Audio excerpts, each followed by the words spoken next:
me just say, hello, everyone.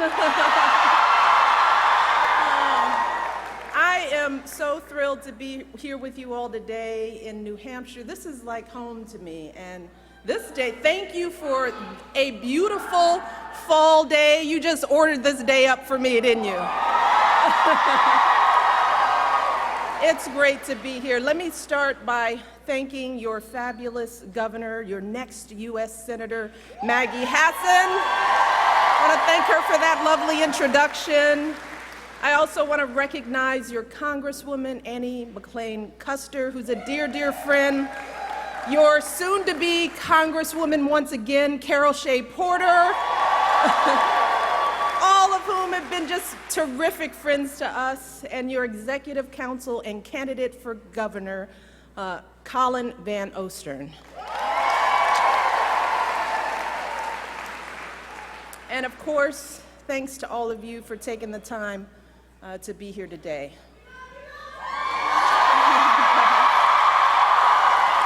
Thanks so much. That's very sweet of you. I love you guys too. I can't believe it's just a few weeks before Election Day as we come together to support the next President and Vice President of the United States, Hillary Clinton and Tim Kaine. And New Hampshire is going to be important, as always. So I'm going to get a little serious here because I think we can all agree that this has been a rough week in an already rough election. This week has been particularly interesting for me personally because it has been a week of profound contrast. See, on Tuesday at the White House, we celebrated the International Day of the Girl and Let Girls Learn. And it was a wonderful celebration. It was the last event that I'm going to be doing as First Lady for Let Girls Learn. And I had the pleasure of spending hours talking to some of the most amazing young women you will ever meet, young girls here in the US and all around the world. And we talked about their hopes and their dreams. We talked about their aspirations. See, because many of these girls have faced unthinkable obstacles just to attend school, jeopardizing their personal safety, their freedom, risking the rejection of their families and communities.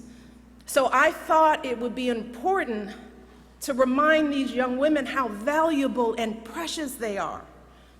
I wanted them to understand that the measure of any society is how it treats its women and girls.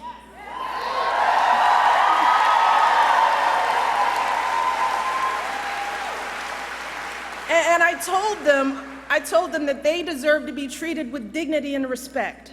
And I told them that they should disregard anyone who demeans or devalues them, and that they should make their voices heard in the world. And I walked away feeling so inspired, just like I'm inspired by all the young people here.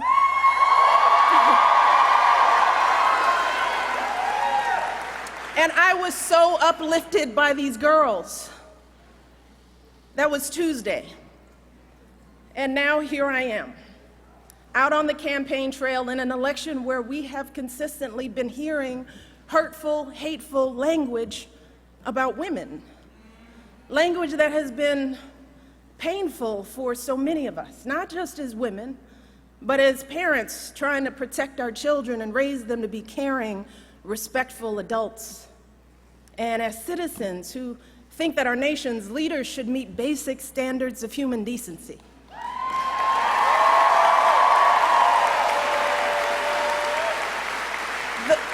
The fact is that in this election, we have a candidate for president of the United States who over the course of his lifetime, in the course of this campaign, has said things about women that are so shocking, so demeaning, that I simply will not repeat anything here today. And last week, we saw this candidate actually bragging about sexually assaulting women. And I can't believe that I'm saying that a candidate for president of the United States has bragged about sexually assaulting women. And I have to tell you that I can't stop thinking about this. It has shaken me to my core in a way that I couldn't have predicted. So while I'd love nothing more than to pretend like this isn't happening and to come out here and do my normal campaign speech, it would be dishonest and disingenuous to me to just move on to the next thing like this was all just a bad dream. This is not something that we can ignore. It's not something we can just sweep under the rug as just another disturbing footnote in a sad election season. Because this was not just a lewd conversation. This wasn't just locker room banter. This was a powerful individual speaking freely and openly about sexually predatory behavior and actually bragging about kissing and groping women, using language so obscene that many of us were worried about our children hearing it when we turn on the TV. And to make matters worse, it now seems very clear that this isn't an isolated incident. It's one of countless examples of how he has treated women his whole life. And I have to tell you that I listen to all of this, and I feel it so personally. And I'm sure that many of you do too, particularly the women. The shameful comments about our bodies, the disrespect of our ambitions and intellect, the belief that you can do anything you want to a woman. It is cruel. It's frightening. And the truth is, it hurts. It hurts. It's like that sick, sinking feeling you get when you're walking down the street, minding your own business, and some guy yells out vulgar words about your body. Or when you see that guy at work that stands just a little too close, stares a little too long, and makes you feel uncomfortable in your own skin. It's that feeling of terror and violation that too many women have felt when someone has grabbed them or forced himself on them and they've said no, but he didn't listen. Something that we know happens on college campuses and countless other places every single day. It reminds us of stories we've heard from our mothers and grandmothers about how back in their day, the boss could say and do whatever he pleased to the women in the office, and even though they worked so hard, jumped over every hurdle to prove themselves, it was never enough. We thought all of that was ancient history, didn't we?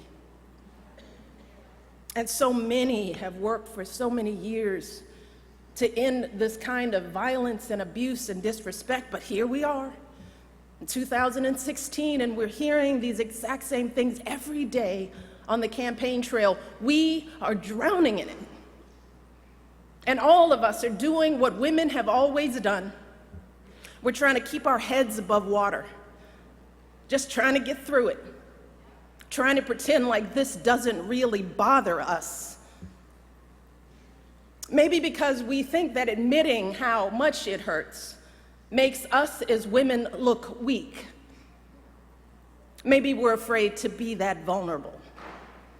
Maybe we've grown accustomed to swallowing these emotions and staying quiet because we've seen that people often won't take our word over his.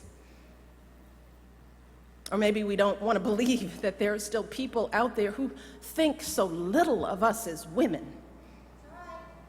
Too many are treating this as just another day's headline, as if our outrage is overblown or unwarranted, as if this is normal, just politics as usual. But New Hampshire, yeah, be clear, this is not normal. This is not politics as usual.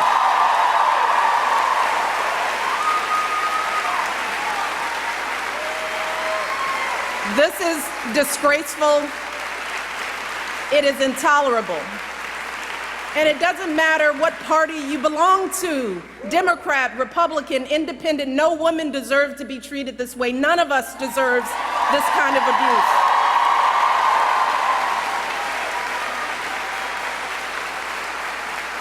And I know it's a campaign, But this isn't about politics.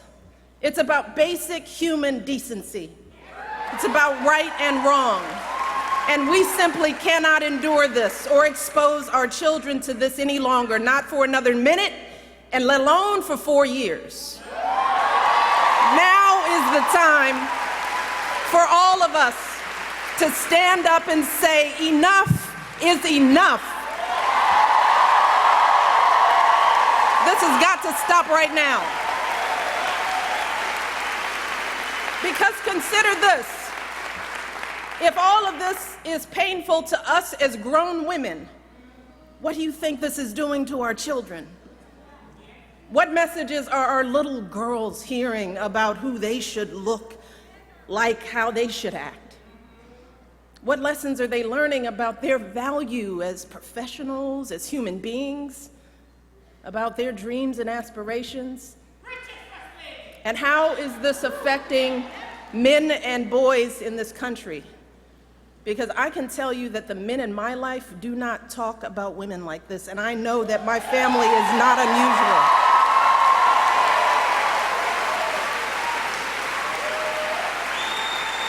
And to dismiss this as everyday locker room talk is an insult to decent men everywhere.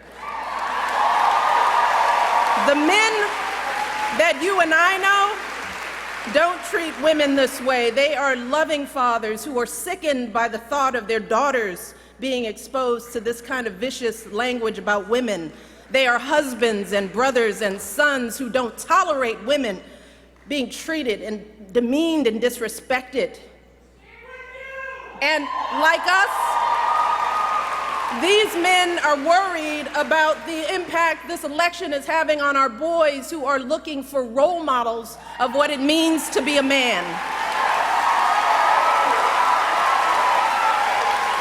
In fact, someone recently told me a story about their 6-year-old son who one day was watching the news. They were watching the news together, and the little boy out of the blue said, "I think Hillary Clinton will be president."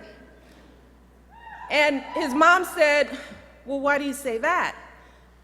And this little 6-year-old said, "Because the other guy called someone a piggy." And he said, "You cannot be president if you call someone a piggy."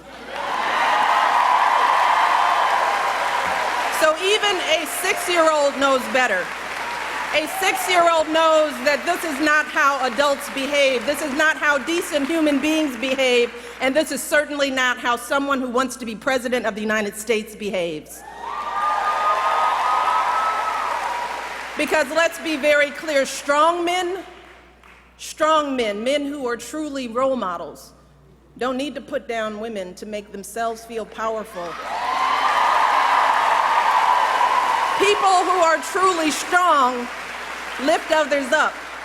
People who are truly powerful bring others together. And that is what we need in our next president. We need someone who is a uniting force in this country. We need someone who will heal the wounds that divide us. Someone who truly cares about us and our children. Someone with strength and compassion to lead this country forward. And let me tell you, I'm here today because I believe with all of my heart that Hillary Clinton will be that president.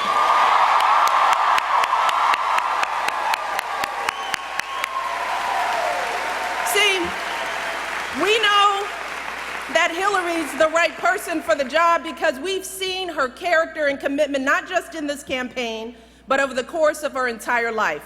The fact is that Hillary embodies so many of the values that we try so hard to teach our young people. We tell our young people, work hard in school, get a good education. We encourage them to use that education to help others, which is exactly what Hillary did with her college and law degrees, advocating for kids with disabilities, fighting for children's health care as First Lady, affordable child care in the Senate.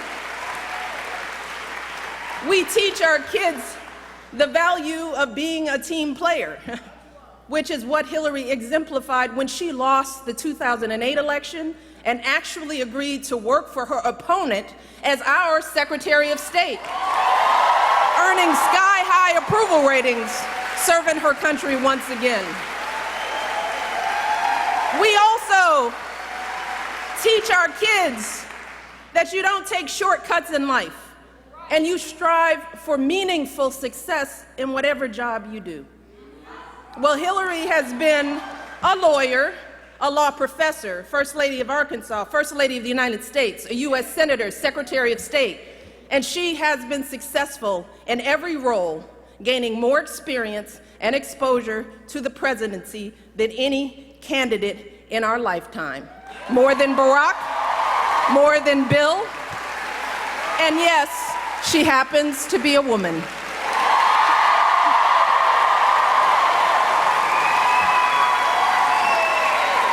And finally, we teach our kids that when you hit challenges in life, you don't give up, you stick with it.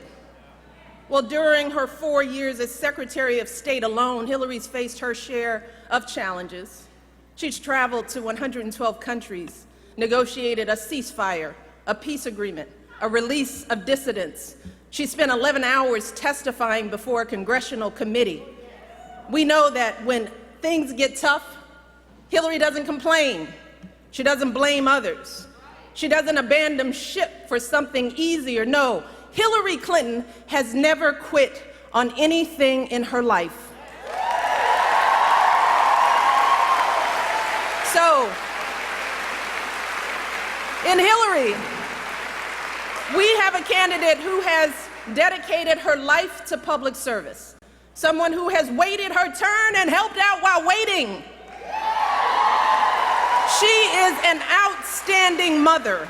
She has raised a phenomenal young woman. She is a loving, loyal wife. She's a devoted daughter who cared for her mother until her final days. And if any of us had raised a daughter like Hillary Clinton, we would be so proud. We would be proud. And regardless of who her opponent might be, no one could be more qualified for this job than Hillary, no one. And in this election, if we turn away from her, if we just stand by and allow her opponent to be elected, then what are we teaching our children about the values they should hold, about the kind of life they should lead? What are we saying? In our hearts,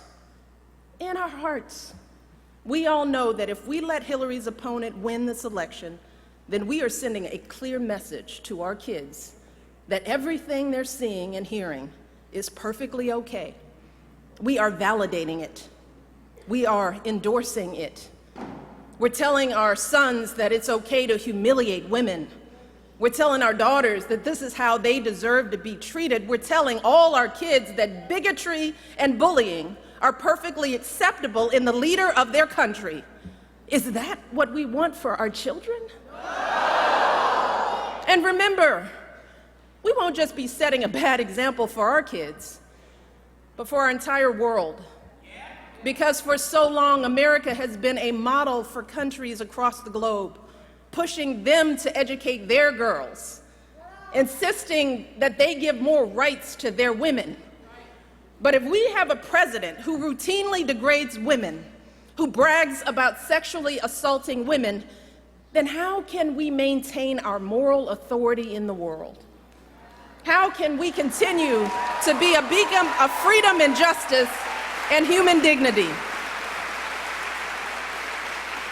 Well, fortunately, New Hampshire, here's the beauty. We have everything we need to stop this madness. You see, while our mothers and grandmothers were often powerless to change their circumstances, today, we as women have all the power we need to determine the outcome of this election. We have knowledge. We have a voice. We have a vote. And November the 8th, we as women, we as Americans, we as decent human beings can come together and declare that enough is enough. And we do not tolerate this kind of behavior in this country.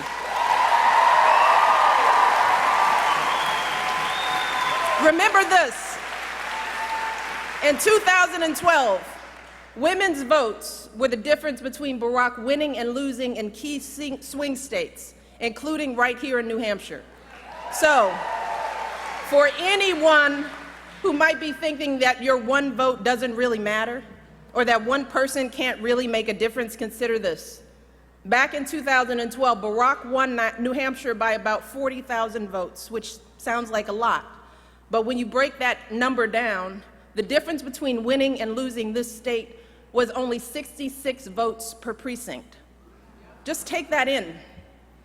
If 66 people each precinct had gone the other way, Barack would have lost. So each of you right here today could help swing an entire precinct and win this election for Hillary just by getting yourselves, your families, and your friends and neighbors out to vote. You can do it right here. But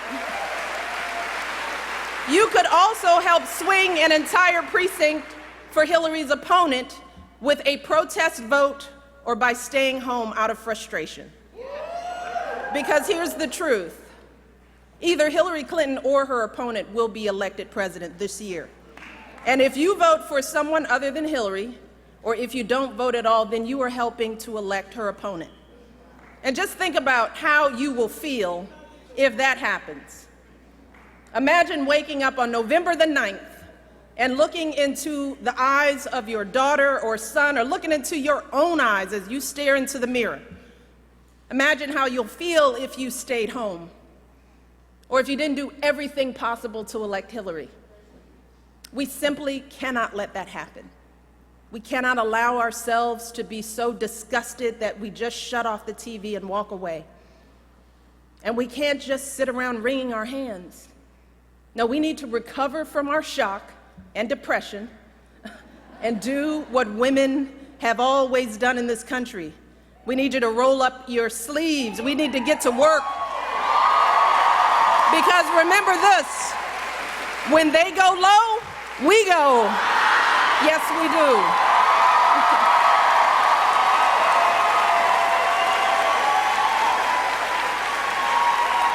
And voting ourselves is a great start, but we also have to step up and start organizing. So we need you to make calls and knock on doors and get folks to the polls on Election Day and sign up to volunteer with one of the Hillary campaign folks who are here today just waiting for you to step up. And young people, and not so young people, get on social media. Share your own story of why this election matters, why it should matter for all people of conscience in this country. There is so much at stake in this election. See, the choice you make November 8th could determine whether we have a president who treats people with respect or not, a president who will fight for our kids, for good schools, for good jobs for our families or not, a president who thinks that women deserve the right to make our own choices about our bodies and our health or not. That's just a little bit of what's at stake. So we cannot afford to be tired or turned off. And we cannot afford to stay home on Election Day. Because on November the 8th, we have the power to show our children that America's greatness comes from recognizing the innate dignity and worth of all our people.